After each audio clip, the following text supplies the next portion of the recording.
Assalamualaikum warahmatullahi wabarakatuh. Saya Kalisa Fitri Maira dengan NIM 22482011097 dari kelas 6B akan mempresentasikan teknologi bahan alam tentang minyak atsiri. Ekstraksi minyak atsiri. Minyak atsiri adalah zat berbau yang terkandung dalam tanaman.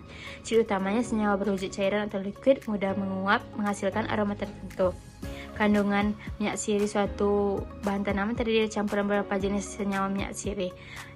Dia memiliki metode yang pertama destilasi air, destilasi uap. Yang kedua press, yang ketiga pelarut organik, keempat efleurasi, yang kelima mestilasi lemak panas. Metode yang pertama destilasi, tahapannya persiapan, pemanasan dan pemisahan. Kelemahannya senyawa rusak karena menggunakan panas, kelebihan teknologi sederhana. Yang kedua tahapan persiapan, kelemahannya waktu lebih lama, kelebihannya teknologi sederhana.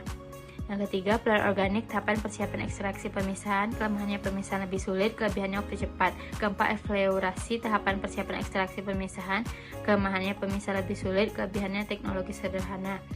Yang kelima, mestilasi lemak panas, tahapan pemisahan ekstraksi pemisahan, persiapan, kelemahan pemisahan lebih sulit, waktu lebih lama, senyawa tidak rusak karena panas, kelebihannya teknologi sederhana. Fraksinasi dan isolasi. Fraksi berdasarkan kata fraction atau bagian secara harfiah dapat diartikan sebagai mekanisme untuk memilih suatu kumpulan menjadi bagian, dapat dikatakan sebagai proses pembagian kelompok. Tujuan fraksinasi mendapatkan fraksi atau bagian tertentu dari suatu ekstrak, melakukan isolasi atau pemisahan satu senyawa metabolit sekunder tunggal. Kromatografi kertas atau kakak, kromatografi kolom, vacuum liquid, kromatografi size exclusion, kromatografi solid phase extraction, ekstraksi cair-cair, peningkatan polaritas, ketidakcampuran antara dua komponen pelarut yang digunakan dapat diprediksi senyawa terlarut, nonpolar lemak, semipolar kumarin, polar flavonoid.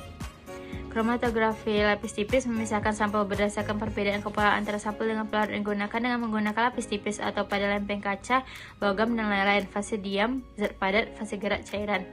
Pemurnian untuk mendapatkan komponen bahan alam murni bebas dari komponen kimia yang lain yang tidak dibutuhkan. Prinsip pemisahan antara dua zat atau lebih yang saling bercampur. Tujuan untuk mendapatkan suatu zat murni dari suatu campuran. Tingkat kemurnian 95-100%. Pemisahan berdasarkan peristiwa fisika atau kimia. Pemisahan secara fisika tidak boleh mengubah zat.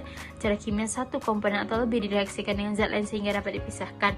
Pembagian pemurnian yang pertama kristalisasi, proses pemurnian kembali senyawa organik padat dari pengotornya dengan cara mengkristalkan kembali senyawa padat yang telah dilarutkan pelarut.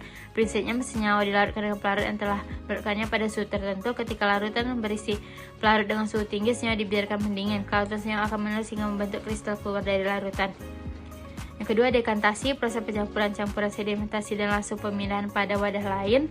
Prinsip kerjanya didahului proses sedimentasi, cairan yang lebih bersih dituangkan dengan hati-hati ke kontainer lain. Metode ini tidak terlalu efektif karena masih ada kemungkinan cairan yang tertinggal di sedimentasi. Alatnya kapas, kelsaring, jarum penguap, kaki tiga dan kasa, bunsen dan corong. Komputasi bahan alam. Komputasi diartikan sebagai cara untuk menemukan pemecahan masalah data input dengan menggunakan satu algoritma secara ribuan tahun. Kebanyakan komputasi dilakukan menggunakan komputer. Penemuan obat baru, database tanaman, prediksi aktivitas obat, prediksi farmakologi obat, molecular docking. Sekian presentasi dari saya. Wassalamualaikum warahmatullahi wabarakatuh.